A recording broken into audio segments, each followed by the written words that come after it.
তবে কি দেশে ফিরছেন শেখ হাসিনা? দেশে ফিরে বিচারের মুখোমুখি হতে প্রস্তুত শেখ হাসিনা। বার্তা সংস্থা রয়টার্সকে এমন আভাস দিয়েছে শেখ হাসিনার ছেলে সজীব অজেদ জয়। ওয়াশিংটন ডিসি থেকে রয়টার্সকে দেওয়া সাক্ষাৎকারে তিনি জানান তার মা দেশে ফিরে বিচারের মুখোমুখি হবেন।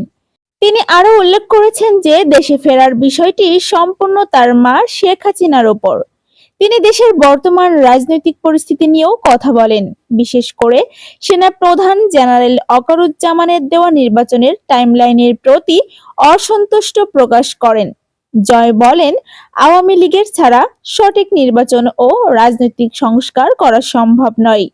এদিকে প্রতিবেদনে উল্লেখ করা হয় যে শেখ হাসিনা বর্তমানে দিল্লির কাছাকাছি অবস্থান করছেন এবং তার দল আওয়ামী লীগের অনেক নেতাকে গ্রেপ্তার করা হয়েছে। পরিস্থিতি নিয়ে জয় উদ্বেগ প্রকাশ করেন এবং বলেন, আওয়ামী লীগের অনেক নেতাকর্মীকে হত্যার শিকার হতে হয়েছে।